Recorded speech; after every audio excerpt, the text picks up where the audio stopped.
बिस्मिल्लाहिर्रहमानिर्रहीम। अस्सलामु अलैकुम।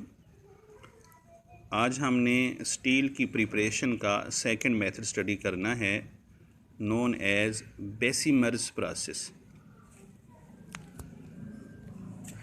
ये इसकी सिंपल सी डायग्राम है।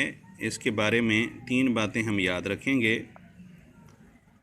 बेसिमर कन्वर्टर है, इसको नाम दे सकते हैं, जिसमें हम कास्ट आयरन से स्टील प्रिपेयर करते हैं, यानी एक्स्ट्रा कार्बन और इम्प्योरिटीज़ यहाँ से रिमूव कर देंगे तो हमें फाइनली स्टील अवेलेबल होगा।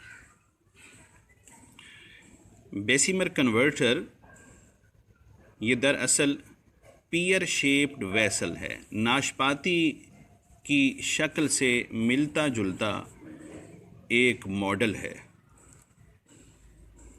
और ये स्टील की प्लेट से बना हुआ होता है। अंदर स्टील की प्लेट्स लगाते हैं, बाहर रिफ्रैक्टरी ब्रिक लाइनिंग है, ईंटों की मोटी तह चढ़ा दी जाती है। रिफ्रैक्टरी मटेरियल ऐसे होते हैं जिनका मेल्टिंग पॉइंट बहुत हाई हो, वो जल्दी पिघल ना चाहें। ये पहली बात। दूसरी बात ये है कि ये बॉटम लेवल पे यहाँ पे टायर्स हैं, यहाँ पे स्मॉल होल्स हैं और हम हॉट एयर यहाँ से इसके अंदर एंटर कर सकते हैं। यही जाके अंदर कास्ट आयरन के पिघलने का सबब बनेगी। तीसरी चीज़ ये है कि इसको एक एक्सिस के ऊपर, ये एक्सिस है, इस पर एडजस्ट किया होता है। ये टर्नियान हैं, पाइवट्स हैं, जिनके ज़रिए से इसको मूव किया जा सकता है। यहाँ से पकड़ के इसको आप मूव करा सकते हैं। मूव कराएंगे तो ये हमारी साइड पे या अपोजिट साइड पे ये टिल्ट हो सकता है, झुक सकता है, मुड़ सकता है। एक साइड पे हम इसको टिल्ट करेंगे ताकि इसके अंदर चार्ज पुट करें, यानी वो सारा मसाला जात जिसको हमने मेल्ट करना है वो रॉ मटेरियल इसमें पुट कर दिया जाएगा, इसको फीड कर दिया जाएगा। और बाद में जब ये प्रोसेस मुकम्मल हो जाएगा जो हम करना चाहते हैं, तो इसको सेकंड साइड पे या फर्स्ट साइड पे जहाँ भी हम चाहेंगे मज़ीद टिल्ट करके तो इसको पोर आउट भी किया जा सकता है। जो इसके मटेरियल जो बन चुका है उसको बाहर निकाला जा सकता है। पहला हिस्सा है इसका रिएक्शंस के हवाले से फीडिंग द चार्ज। जो मसाला इसके अंदर हमने भरना है वो भर देंगे और फिर उसको जब हॉट एयर उसमें से गुजारी जाएगी तो कार्बन ऑक्सीडाइज होके CO बनाएगा, ये यहाँ से आउट हो जाएगी। क्योंकि ये गैस है, इसका आउट होना कोई मुश्किल काम नहीं। सिलिकॉन और मैंगानीज़ ये ऑक्सीडाइज होके सिलिका और मैंगानीज़ ऑक्साइड बनाएंगे। सिलिका और मैंगानीज़ ऑक्साइड चूँकि ये सॉलिड फॉर्म में होते हैं या पिघली हुई हालत में होंगे, गैसियस हालत में ये कतअन नहीं होते बेसिमर प्रोसेस के दौरान, लिहाजा ये गैसियस हालत में जब आएंगे नहीं तो ये यहाँ से एग्जॉस्ट नहीं होंगे, यहाँ से नहीं निकलेंगे। तो फिर इनको सिलिकॉन और मैंगानीज़ को यहाँ से कैसे रिमूव किया जाएगा? Slag formation. Manganese oxide silica के साथ मिलकर मैंगानीज़ सिलिकेट बनाती है और ये स्लैग की फॉर्मेशन में होंगे, यानी इनके ऊपर तैरता हुआ एक मैल होगा या उसके अंदर ये मौजूद होगा लिक्विड फॉर्म में। तो इसको हम स्क्वीज़ आउट कर सकते हैं या इसके ऊपर से निथार सकते हैं।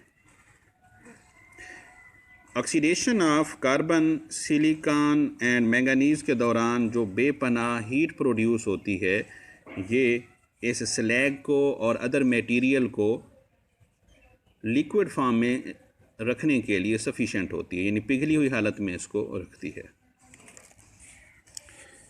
नेक्स्ट है हमारे पास ऑक्सीडेशन ऑफ कार्बन।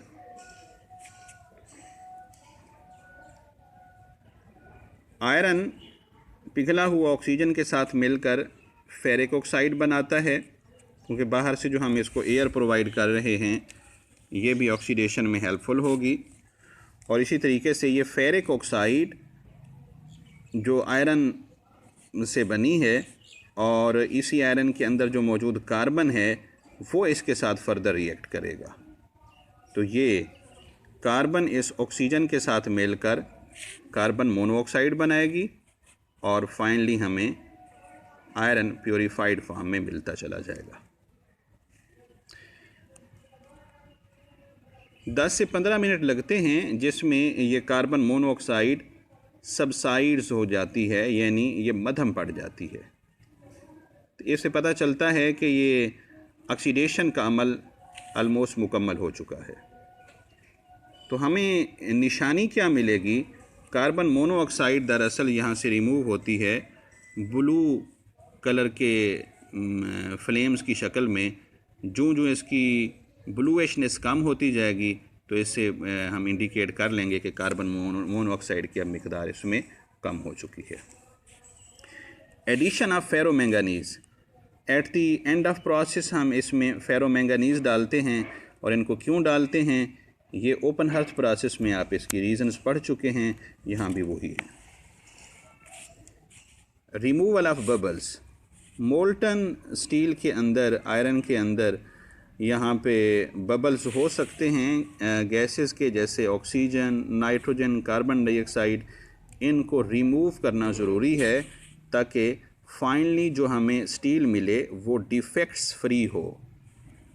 मेटल्स के अंदर मुख्तलिफ़ किस्म के डिफेक्ट्स होते हैं जिनकी स्टडी हमारे सिलेबस का हिस्सा नहीं है। तो इनको कैसे रिमूव किया जा सकता है? या तो पिघले हुए स्टील के अंदर आप एलुमिनियम पुट करेंगे या फेरो सिलिकॉन पुट करेंगे। इसका फ़ायदा क्या होगा? जैसा कि इस रिएक्शन में गिवन है और ये शॉर्ट क्वेश्चन में अक्सर व बेशतर पूछा जाता है, एलुमिनियम नाइट्रोजन के साथ रिएक्ट कर रही है तो इसने हमें प्रोवाइड कर दिया एलुमिनियम नाइट्राइड। और एलुमिनियम नाइट्राइड को हम इजीली यहाँ से रिमूव कर लेते हैं। तो इस तरीके से इन एंट्रैप्ड गैसों से इसके अंदर जो गैसेस मौजूद थी उनसे हमारी जान छूट जाएगी। फाइनली इस पिघले हुए स्टील को हम माउल्ड्स में पुट करते हैं, सांचे में पुट करते हैं और उससे कास्टिंग की जाती है, यानी अपनी मर्ज़ी की शक्ल में उसको ढाला जाता है। उससे जो चीज़ भी बनानी होगी वही चीज़ इससे बना लेंगे। ओके जी, अल्लाह हाफिज़।